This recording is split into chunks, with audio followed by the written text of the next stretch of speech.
one more turn. Episode 805, Forward Thinking.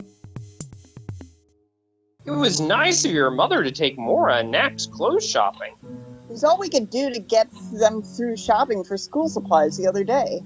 But that was with the two of us, and there's only one of her. What's her advantage? She's not either of us. I understand. No, I don't think you do. No, I don't think I do. It seems like only yesterday you fainted during one of my contractions. Rather, it seems like only yesterday I fainted because of one of your contractions. I'm joking. I fainted because you squeezed my hand during a contraction. When is your next shift at Evelyn's headquarters? Tomorrow. Yours at Pedro's? The same. Mine's in the morning. Evening here. But tomorrow's Wednesday. Don't you live stream those nights?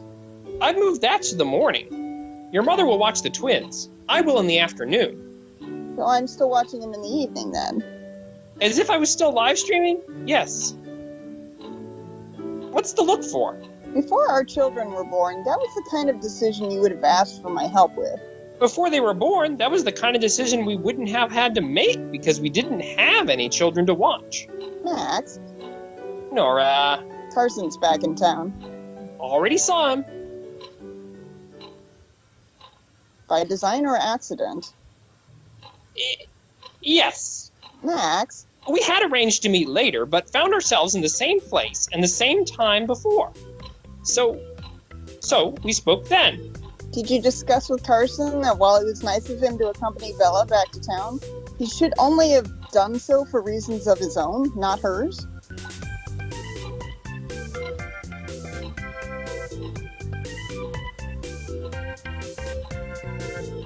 You keep telling people you're not a psychiatrist yet, but you keep talking like one.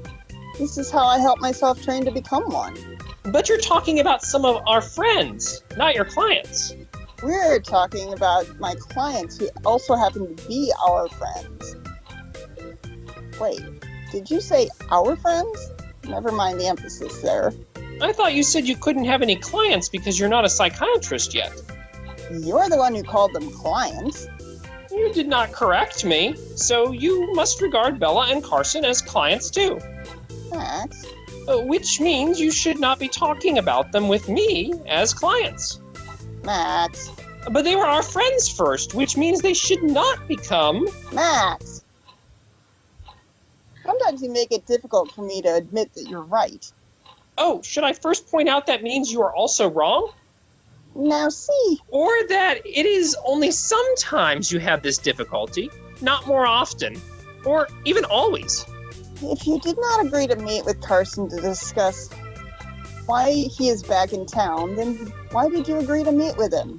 I didn't. Carson agreed to meet with me. Are you telling me that Carson didn't want to see you, even though he chose to come back? I want to tell you that you are reading too much into the relationships men have with other men. But I won't. Or like reading too much into the relationship between you and Carson. And why is that? It would sound too much like I'm talking to you as a psychiatrist, rather than as my wife. And that would be wrong because you're not a psychiatrist yet. Don't tell me you asked to meet Carson to discuss something gaming related. Then I won't.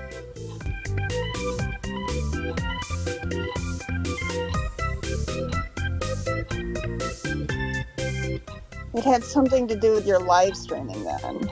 Are you sure you don't want to train as a lawyer instead? Pardon?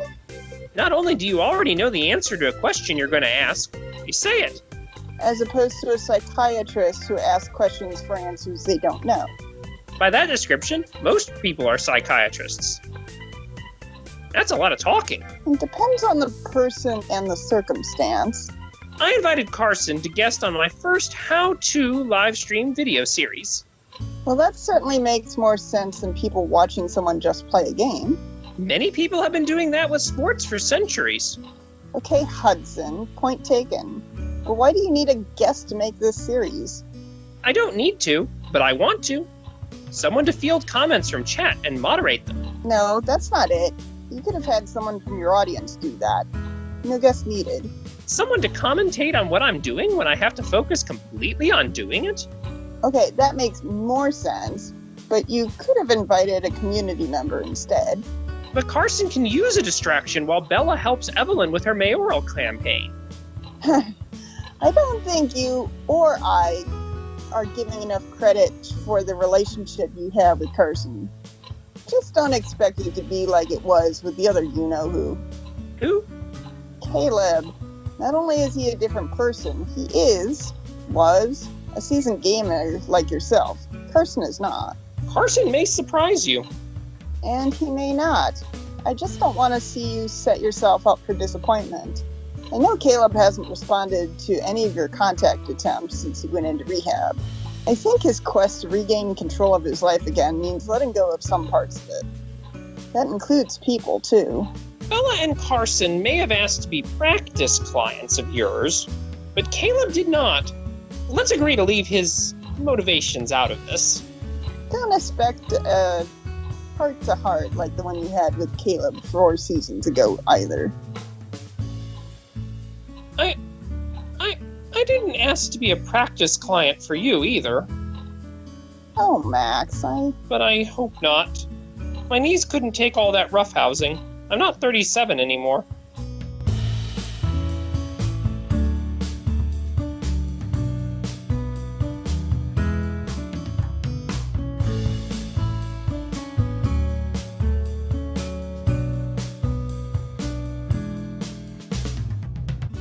One More Turn.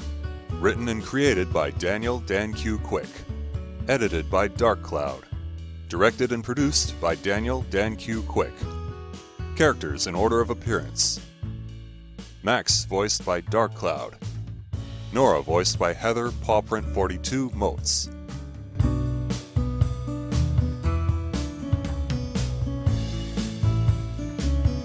Sounds courtesy of freesound.org. Music by Kevin MacLeod. Voiceover by Sedgwick.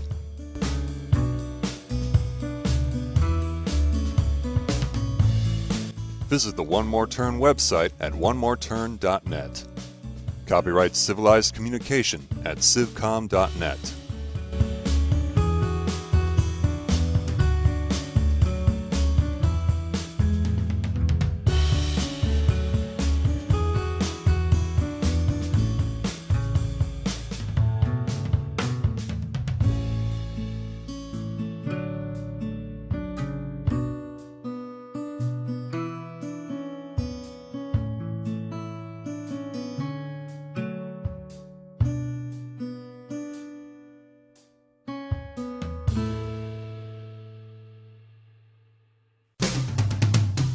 On the next episode of One More Turn. It's generous of you to label your association with Belle as a relationship. She is your employee for your political campaign, which will thankfully soon end in dismal failure, much like your time as a parent and a wife. You arrogant son of a bitch.